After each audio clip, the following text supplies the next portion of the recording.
Bismillahirrahmanirrahim. Assalamualaikum warahmatullahi wabarakatuh. Alhamdulillah kita bisa berjumpa kembali di channel ini. Salawat dan salam selalu tercurah kepada Nabi Allah Muhammad sallallahu alaihi wasallam. Sahabat beriman yang dirahmati Allah, saya berdoa kepada Allah semoga semua saudaraku yang menonton video ini selalu diberikan kesehatan, dilapangkan rezekinya, diampuni dosa-dosanya, dan dikabulkan segala hajat serta keinginannya. Amin ya rabbal alamin.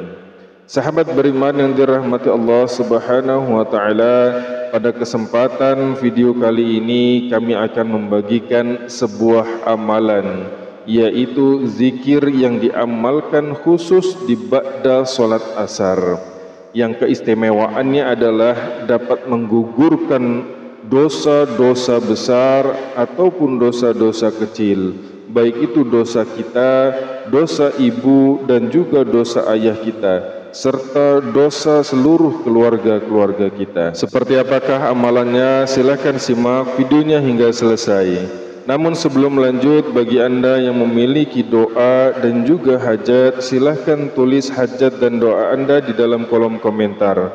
InsyaAllah akan kita bantu doakan dan bantu aminkan. Mudah-mudahan di bulan yang mulia ini segala hajat dan doa kita diijabah oleh Allah subhanahu wa ta'ala. Amin ya rabbal alamin.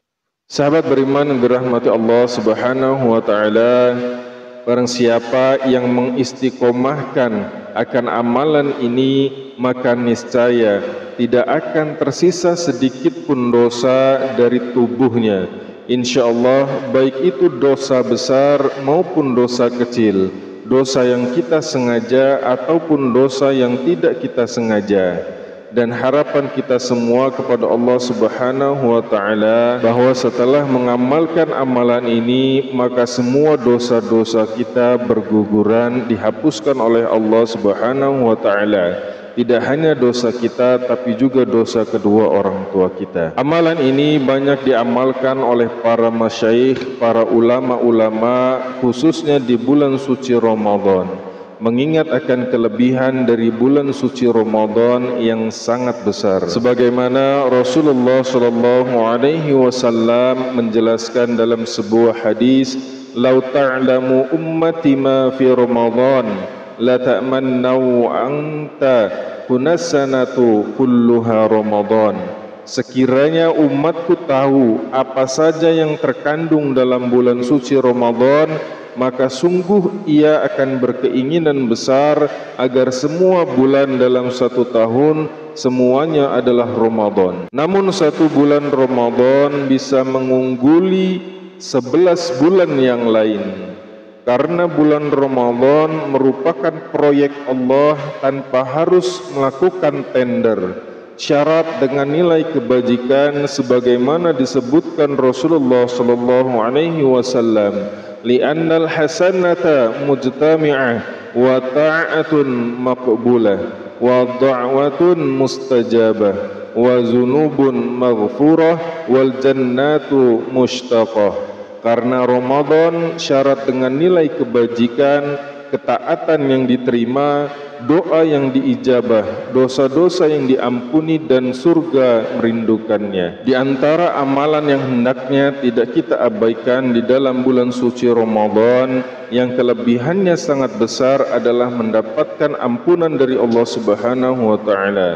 Di dalam kitab Irsyadul Ibad ila Sabilir Rasyad, kitab yang ditulis oleh Al-Imam Syekh Zainuddin Al-Malibari rahimahullahu ta'ala, beliau menjelaskan bahwasannya suatu ketika datanglah seorang laki-laki menghadap kepada Rasulullah sallallahu alaihi wasallam.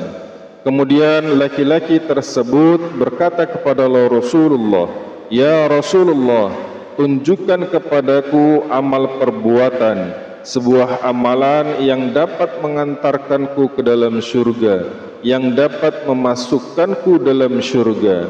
Lalu Rasulullah sallallahu alaihi wasallam bersabda kepada lelaki tersebut, "La taghdab walakal jannah." Janganlah engkau marah, bagimu surga. Kemudian laki-laki tersebut menjawab, "Ya Rasulullah, saya tidak dapat berbuat itu. Saya tidak dapat menahan amarah." Kemudian Rasulullah sallallahu alaihi wasallam bersabda, "Fastaghfirullaha azza wa jalla." Mintalah ampun kepada Allah Subhanahu wa taala di setiap hari di ba'da salat asar sebanyak 70 kali. Niscaya diampuni oleh Allah Subhanahu wa taala akan dosa-dosamu selama 70 tahun.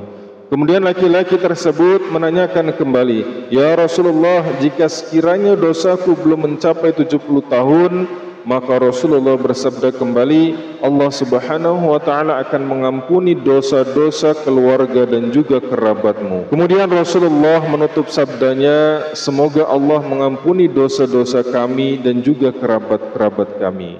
Di dalam riwayat ini, barang siapa yang membacakan istighfar sebanyak 70 kali, dengan cara istighfar ini dikhususkan dibaca pada saat ba'da salat asar, maka niscaya diampuni oleh Allah Subhanahu wa taala dosa-dosanya selama 70 tahun. Sekiranya dosanya sudah terampuni semuanya dan sudah bersih, maka Allah Subhanahu wa taala mengampuni dosa kedua orang tuanya, juga dosa-dosa ahli keluarganya.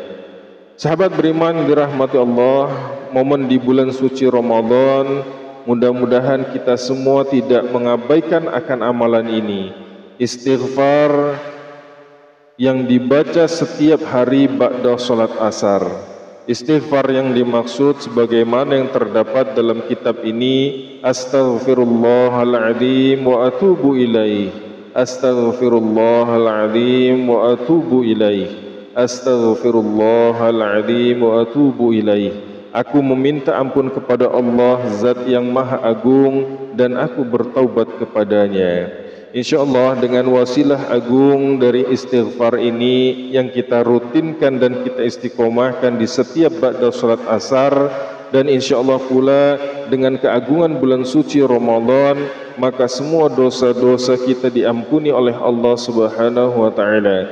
Semua dosa kedua orang tua kita diampuni oleh Allah Subhanahu wa taala, dan semua ahli keluarga kita. Amin ya rabbal alamin. Demikianlah yang bisa kami bagikan, mudah-mudahan bermanfaat. Akhirul kalam, assalamualaikum warahmatullahi wabarakatuh.